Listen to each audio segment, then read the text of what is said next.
atau jempolnya sehingga dokumen kependudukannya itu bisa selesai. Selanjutnya, apa sih keunikan dan keterbaruan daripada aplikasi ini? Ini pertama, ya, yang saya sampaikan tadi, masyarakat tidak perlu kemana-mana dan bisa melaksanakan kegiatan yang secara bersamaan walaupun tempat yang berbeda. Dengan aplikasi ini juga masyarakat dapat men-tracking yang namanya permohonan yang dimohonkan, apakah sudah sampai di mana prosesnya. Selanjutnya, ini ada aplikasi, ada barcode yang tadi. Jadi kalau misalnya mereka sampai di kependudukan, misalnya kalau dia tidak sempat menggunakan aplikasi itu secara mandiri, bisa melakukan barcode untuk men-scan yang namanya kartu antrian itu. Selanjutnya, ini tanpa mengeluarkan biaya, yang kemudian ini bisa terkoneksi langsung dengan layanan back office kami, sehingga sangat mudah masyarakat bisa terlayani. Selanjutnya, untuk implementasinya ini pasti kami membentuk suatu tim untuk pelaksanaannya. Kemudian tim ini akan bekerja memproses apa yang dibutuhkan oleh masyarakat. Masyarakat cuma membutuhkan yang namanya HP Android untuk mendaftarkan dokumen administrasinya. Dengan catatan harus di-download dulu di Play Store. Nah, ini juga masyarakat jika sudah selesai yang namanya dokumen kependudukannya, kami akan mengirim dalam bentuk PDF. Nah, bagaimana jika masyarakat itu tidak memiliki printer atau apa? Kami sudah melaksanakan kerjasama dengan pemerintah kelurahan dan desa untuk membantu masyarakat yang ada di desa dan kelurahan untuk mencetakkan. Selanjutnya, ini dampaknya apa sih? Sebelum dan setelah ada yang namanya aplikasi ini. Pertama, dulu kami ada yang namanya aplikasi WhatsApp. Nah, ini sangat rentan karena kita tidak memiliki database, kemudian admin terbatas, jadi gampang juga hilang data-data tersebut terhapus. Nah, dengan adanya aplikasi ini database itu tersimpan dengan aman dan admin itu banyak. Nah, selanjutnya koneksi antara masyarakat dengan petugas kami itu langsung karena melalui aplikasi itu. Yang selanjutnya ini aman. Karena apa? Pelayanan tidak mengedepankan asas perbedaan jika sebelumnya. Tapi setelah ini pasti tidak ada lagi yang jika misalnya pakai baju dinas, pakai siapa, ini pasti dilayani berdasarkan sistem yang masuk. Jadi tidak ada perbedaan. Selanjutnya, dampak selanjutnya adalah ini adalah SKM. Sebelumnya itu nilai kami 87,50. Sekarang sudah 94,50. Jadi apresiasi yang luar biasa masyarakat terhadap apa yang kami laksanakan. Selanjutnya untuk jumlah pelayanan itu ada 83.000 sebelumnya. Dan setelah itu berkisar sekitar 96.000 layanan yang kami layani. Adapun layanan-layanan yang banyak diminati oleh masyarakat itu pertama adalah KTP, kemudian KK dan akte kelahiran. Jadi ini 3 layanan yang luar biasa menjadi perhatian masyarakat untuk kami layani. Selanjutnya, ini potensi replikasi. Banyak daerah-daerah yang datang pada kami terkait inovasi yang kami luncurkan. Terakhir tahun 2022 itu adalah Kabupaten Pangkep dengan Kota Samarinda. Nah, ini keberlanjutannya. Untuk keberlanjutan, pasti kami menyediakan sumber daya manusia, kemudian SK untuk penguatan, kemudian dana, sehingga keberlanjutan daripada aplikasi ini tersedia. Demikian, wabillahi taufiq wal hidayah. Assalamualaikum warahmatullahi wabarakatuh.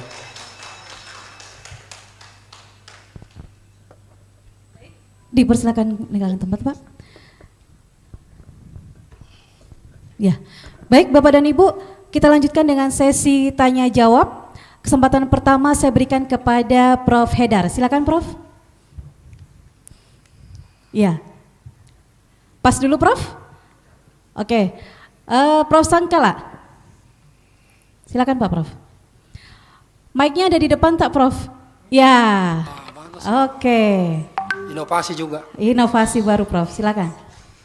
Ya, terima kasih ya Pak Kadis. Jadi memang kalau Dukcapil ini gampang kita tampilkan sebelum dan sesudah dan dampaknya.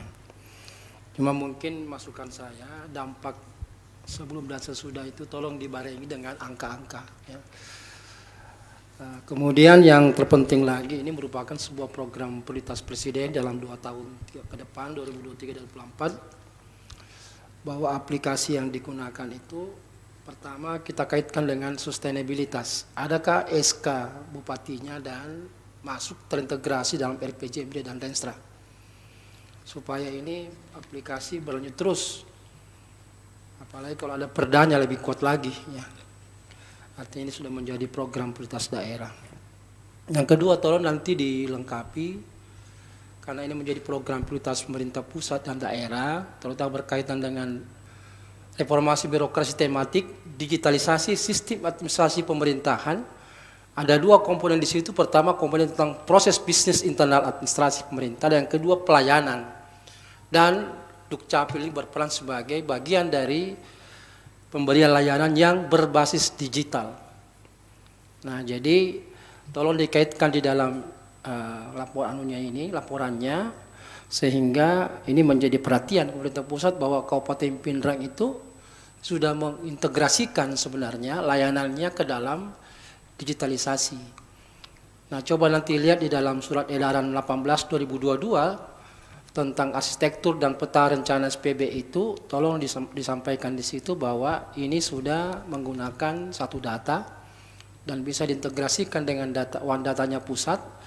Kemudian aplikasinya ini memang belum ada di pusat, sehingga terlihat bahwa ini bisa menjadi dasar Kabupaten Pindrang untuk mempertahankan aplikasi ini merupakan kebutuhan di daerah. Hanya itu mungkin saya masukan saya, supaya ini eye-catching Pak ketika dibawa ke Jakarta, karena wah ini sekarang ini lagi pilot project tentang RB tematik khusus digitalisasi berkaitan dengan pelayanan. Saya kira begitu Mbak Eno. Ya, baik, terima kasih Prof, masukan yang bagus sekali. Berikutnya saya kembali lagi ke Prof. Haidar. Silakan Prof. Haidar. Baik, terima kasih Mbak Retno. Ya, saya kira pertama ini kan tadi sudah disampaikan oleh Prof. Sangkala bahwa sudah inline dengan program nasional dan regulasinya jelas tadi. Ya. Yang memang kalau kita bicarakan ini, tema kita adalah inovasinya, ya tentu saya mau lihat tadi diminta datanya tentang kemanfaatannya. Mungkin memang beda dengan di daerah lain ya, karena di Pindrang adakah juga yang susah diakses untuk sinyalnya itu ya? Tidak ada ya wilayahnya ya. Jadi saya kira relatif mudah memang diterapkan sistem ini. Ya, saya mau lihat juga sebenarnya berapa istilahnya ya, daya serapnya masyarakat ini dengan sistem ini. Apakah memang masyarakat ini aksesibilitasnya dan akseptabilitasnya ya. Kalau tadi ada istilah aksesibilitasnya, akseptabilitasnya masyarakat, keberterimaan masyarakat untuk menggunakan. Kalau tadi sebelumnya di Goa itu dari berapa desa itu 164 desa per 167 kalau nggak salah tadi itu. Nah, gimana kondisinya di Pindrang ini Pak Kadis? Sedikit dulu untuk supaya tahu. Iya, silakan direspon Pak Kadis. Ya, terima kasih Pak Prof. Jadi terkait daya serap ini, pemanfaatan aplikasi. Ini aplikasi ini kami sebenarnya kami sudah masukkan dalam Perbub terkait layanan online kependudukan dan pencatatan sipil. Yang selanjutnya terkait dengan pemampatan ini, kami bagi dua ini sebenarnya Pak Prof. Ya. Ini pemampatan secara Android dengan web browser. Jadi ketika masyarakat itu memiliki banyak pekerjaan yang harus diselesaikan, itu dia bisa menggunakan Android dalam genggaman untuk penyelesaian. Namun jika masyarakat itu memiliki banyak waktu untuk jalan-jalan ke kantor, itu mulai yang namanya pendaftaran Pak, pengambilan kartu antrian sampai penyebutan, sampai penyelesaian, itu juga menggunakan layanan Jelitaku, web browsernya. Jadi ketika masyarakat itu mengambil yang namanya kartu antrian, itu ada QR-nya. Jadi mereka juga bisa santai. Oh belum, karena di situ ada trackingnya.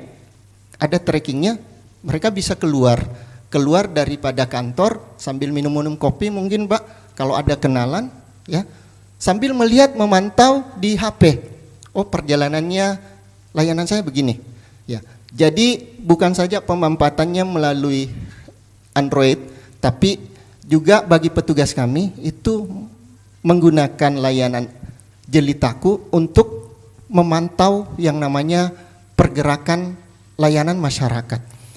Yang sekedar informasi Pak Prof, jadi jumlah layanan per hari kami itu sekitar 400 sampai 500. Jadi kalau dikali satu bulannya itu ya sekitar, memang banyak Pak Prof. Ya. Tapi memang masih banyak masyarakat kami yang tidak menggunakan Android-nya untuk melakukan pendaftaran karena mungkin merasa enak atau bagaimana di tempat layanan kami. Yang perlu diketahui, ada dua daerah kami yang memang terkadang blank spot Pak Prof, yaitu Kecamatan Batu Lapak dengan Kecamatan Lembang. Apalagi kami ada namanya daerah SMS di sana, Saleh-Sali, Mesakada, dan Supirang. Di sana luar biasa Pak, jalanan tembus saja itu membutuhkan taruhan nyawa untuk sampai ke sana.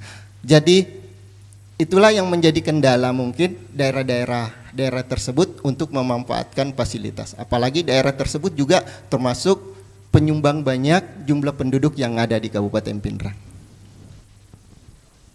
Cukup selesai. Ya, cukup Prof. Baik, berikutnya Pak Rajendra menggantikan Ibu Andi Rahmi ya Pak ya. Silakan Bapak. Ya, makasih. Tadi Pak Prof, dua profesor kiri kanan saya ini sudah sudah. Iya. Saya hanya ingin tahu saja, ya, ide awalnya ini dari mana Pak? Dan ini sejak kapan? Terus apakah sudah didukung dengan regulasinya itu, apakah sudah ada keputusan bupati, SK bupati atau mungkin sudah ada perdanya. Ya. Terus kedua, tadi juga memang sudah disinggung soal signifikan pemakaian daripada inovasi ini.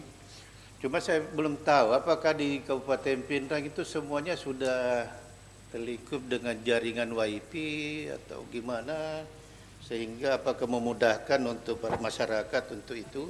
Ya. Terus tadi juga belum disinggung secara ini soal kontribusi capaian sustainable-nya Pak.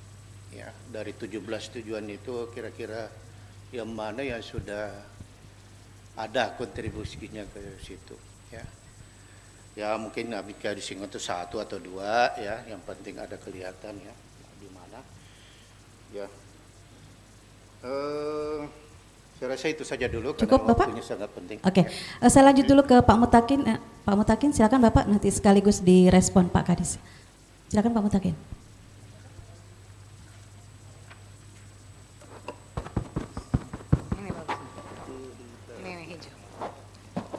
Baik, tadi saya melihat ada angka ini Pak, sebelum penggunaan Jelitaku itu ada sekitar 80 ribuan something, terus ada setelahnya itu 90 ribuan. Nah itu angka apa itu Pak? Pelayanan terhadap bagaimana? Apakah pelayanan dalam yang sebelumnya Dukcapil melayani sebanyak 80 ribu per minggu, terus setelah adanya Jelitaku malah jadi lebih banyak tingkat pelayanannya, atau data bagaimana? Kalau bisa ditampilkan, masukan saya kalau bisa ditampilkan memang sebelum menggunakan Jelitaku itu berapa yang mampu dilayani, setelah ada Jelitaku segini yang mampu dilayani. Sebelum ada Jelitaku, masyarakat itu untuk pengurus dia harus durasinya berapa lama, berapa hari baru bisa dapat selesai berkasnya. Tapi setelah ada Jelitaku, dia cuma butuh durasi berapa lama. Itu mungkin, makasih Pak. Ya, baik. Silakan Pak Kadis direspon terlebih dahulu. Ya, terima kasih Pak. Jadi yang terkait ide awal ini Pak, kenapa Jelitaku? Jelitaku itu bisa dikatakan cantik atau baik Pak. Kebetulan di tempat kami itu hampir 90% itu perempuan Pak. Jadi mungkin dari sana itu ada keinginan untuk memberikan apresiasi terhadap sesuatu yang baik, terhadap sesuatu yang cantik. Sehingga timbullah yang namanya Jelitaku, Jendela Informasi dan Pelayanan Administrasi Kependudukan. Terkait regulasi, kami sebenarnya sudah mengeluarkan, pemerintah itu sudah menerbitkan regulasi, itu Perbub nomor 82 tentang layanan online kependudukan dan pencatatan sipil. Namun ini Perbub ini memang perlu ada perubahan yang lebih memadai sehingga semua cover inovasi kami itu bisa tercantum di dalamnya. Terkait jaringan wifi Pak, jaringan wifi hampir semua itu sudah tercover, terutama yang desa atau kecamatan yang tadi saya sebutkan, karena pemerintah desa di sana itu sudah melakukan kerjasama dengan pihak ketiga untuk bagaimana caranya supaya masyarakat di sana itu bisa menikmati yang namanya internet, sehingga apa? Mereka bisa terhubung dengan dunia atau keluarga yang ada di luar, karena di sana itu memang jaringan telepon itu memang tidak ada Pak. Ya, jadi mungkin lebih murah mereka menggunakan internet. Jadi hampir semuanya memang sudah tercover. Ya. Sedangkan untuk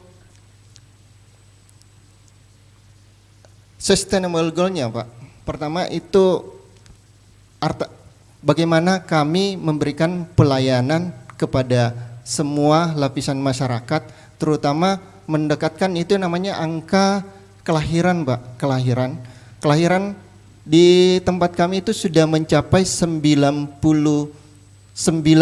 sekian persen. Sisa sekitar 700 lebih orang yang belum memiliki akte kelahiran dari 0 sampai 18 tahun. Jadi hampir semua masyarakat kami itu sudah tercover yang namanya dokumen administrasi kependudukan. Sedangkan ini sebelum dan sesudah, yang tadi Pak, itu ada nilainya. Ini nilai akumulasi sebenarnya dari tahun ke tahun Pak, itu 83. Namun dengan adanya aplikasi Jelitaku ya, yang terbaru, dari itu penambahannya yang luar biasa Pak. Jadi 96 sekian itu jumlah yang kami layani selama ada Jelitaku. Iya, baik, sayang sekali waktu sudah habis. Kita beri aplaus dulu untuk penampil kita yang pertama. Iya, baik Bapak inovator dan timnya dipersilakan untuk meninggalkan pentas. Terima kasih Pak semua.